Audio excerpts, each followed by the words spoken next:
fixing my biological clock. Circadian rhythm. Same thing you're doing, which is leading you to needing that $5. Teaching them to help.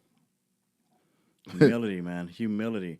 And then I look for also with people when it comes to helping, reciprocity. Reciprocity. It is needed in every friendship, every relationship, everything. Like you said, you pour into people's cup. Gotta pour in yours. Now their cup is full or is filling up. Are they trying to pour in other people's cup? Are they trying to pour back? Is there any gratitude or anything in there?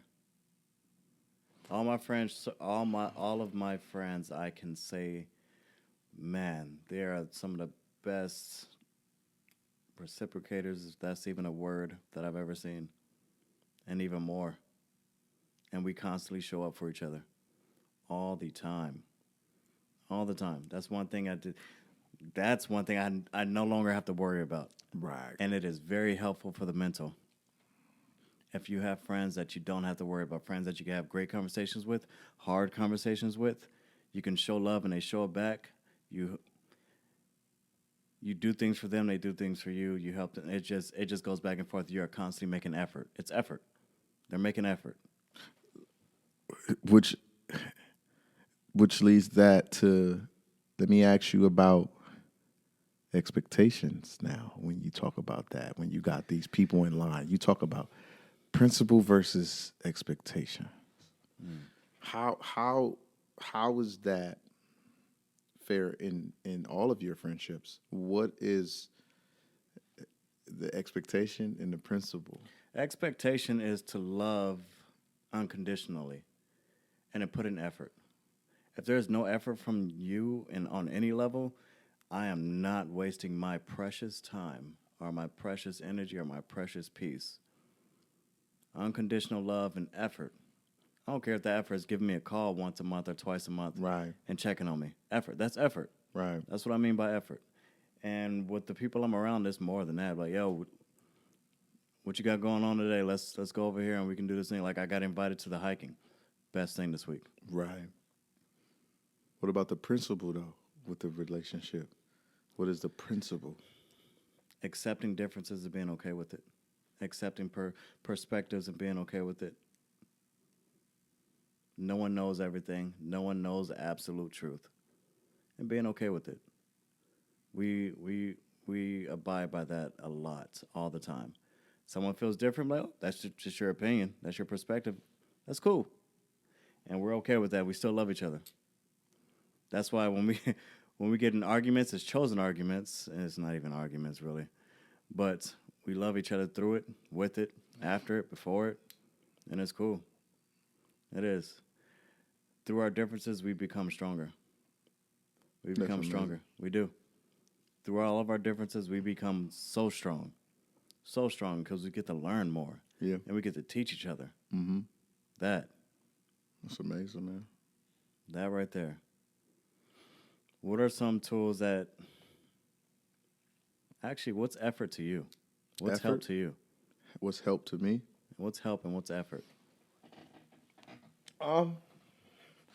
When I think about help, it just depends on, it's situational. Like my mom, she need help. She barely can move. Her mobility is different now. She can't do the things she used to. So I come in on the other side of the equation and I support her. I come in, the things that she normally take 3 days to do, I help her accomplish it in one. Get around, pay her bills. You understand what I'm saying? Lift things up, help her up the stairs, help her get to sit down, and things like that. That goes with effort. I'm her son. That expectation, that's principle. I couldn't do enough for my mom to pay her back for anything she's ever done. And we always say, we didn't ask to be here. No, I don't care. I'm here. Like, and I don't, and to be transparent, I don't get the opportunity to help my mom as much as I would like to. I don't get a chance to support my mom as much as I want to. I know educating my mom, she's stuck in her ways. So I try to help her, communicate well and just teach her, how things are today because she's so stuck in the past. Yeah. And my mom kind of get a lonely sickness, so I have to give her that attention. And sometimes I can't, so I feel bad sometimes. So for me, with effort and like that's an example for my mom. Now, somebody that I know, I got situations where people try to use me and overuse me, thinking that help is helping them pay their bills, like giving them a lump sum of this, or they ask me the day of things are due. I don't do that. You get what I'm I saying? don't do And that. Yeah. I just don't understand how that's helping you. I think I'm hindering you. You are hindering. You understand? So things like that, like if I could physically collaborate with you and get you over the hump, and we accomplish your goal, I helped you. But if I gotta physically push you over the hump, then take you over here and do this, open the door, close the door, pick up the crap, blah, blah, blah, I did more than help.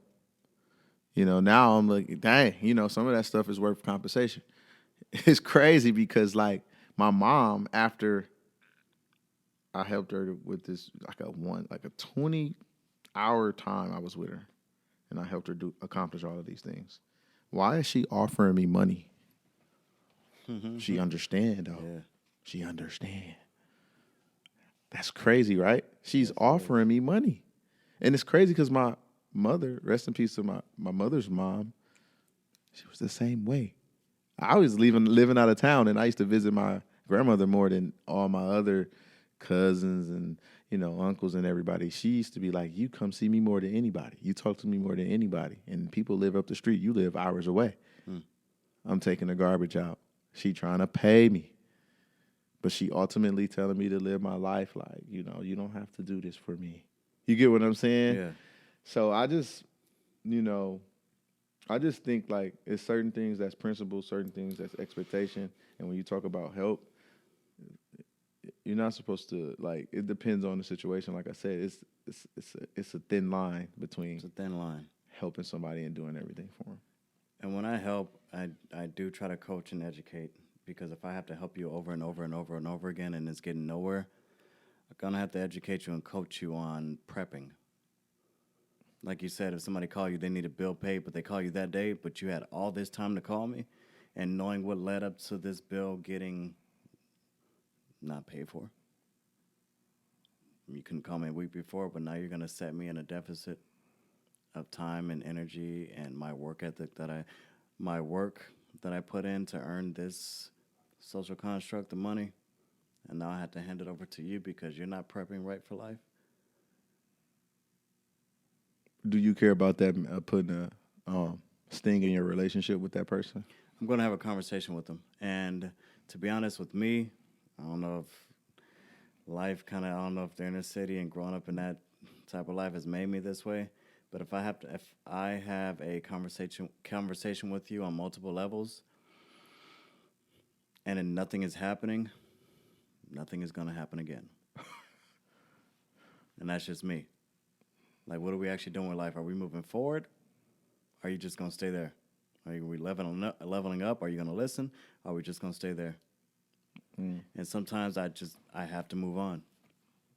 I have to move on. And if I have love for you and you have love for me, I'll meet you on that level. But I'm no longer helping anything. Don't call me for no money. None of that. Call me because you love me. Call me for some time to listen. I have some time to chop it up. Other than that, I'm not doing that. I've lived that. I've done that before, and I've taken food out of my house, my place, to give to you, for you not to even educate yourself or get better with it. Just do it over and over again. I was like, this has to stop. You're not learning. Sir. You're not learning. Does it bear fruit? Is our friendship bearing any fruit? So I'm going to meet you where you're at, and I'm going to meet you there for a short period of time. Yes, sir. Yes, sir. My friends that have growth mindsets and we're really about going out there and following vision and purpose, I have to put time into that. Yeah, that's crazy because you get put in a bad situation a lot of times. This could cause our relationship. Like it happens. It's either you don't accept the fact that you came at me needing this type of help, Yeah. and then me on the other person on the other end, like he ain't helped me, so he ain't my. You get I what don't I'm do saying? that. It just be like certain things that could reroute the connectivity of the relationship. You understand what I'm saying? Things Absolutely. like that. You get what I'm saying? So yeah, I just had to ask that question. Now, I appreciate that question, but I've always felt like that because there was a time where I couldn't say no. Mm. I didn't have the self-education or the self-care enough to say no. But And now that's I know how okay. to say no, and no is a full sentence. No. And it's Do I have okay. it? I'm going to set that boundary and tell you I do not have it. Well, you have it next week? I won't. Can you help me out? I can teach you something. That's a good way to respond. Yeah. No is okay, everybody. No is very okay. No is a great boundary. Learn how to say no when you need to say no. Don't apologize. And do not apologize. It's okay. Some of my friends say it could go down to a simple thing of, hey, you want to go somewhere on Friday? No, I can't make it. Say no. Maybe. Then maybe turns into disappointment. Yep. Nah, can I go there? You know what? That's not even my vibe. I'm not going. Not going. I tell people that all the time. It's like, I don't like it, so I'm not going. That's not my type of place. That's for you. Go ahead and go. But I'm not going. No. Most definitely. And I can say no with love. I can say no with love. I cannot make that. I cannot go there. I will not be there. Let me know how it went tomorrow. No, I would love to hear your story. Right. Please tell me how it went. Yeah. Please tell me how it went. What are some tools people can leave for self-care and self-education? Tools, self-care, self-education. I say be selfish for yourself. Study yourself.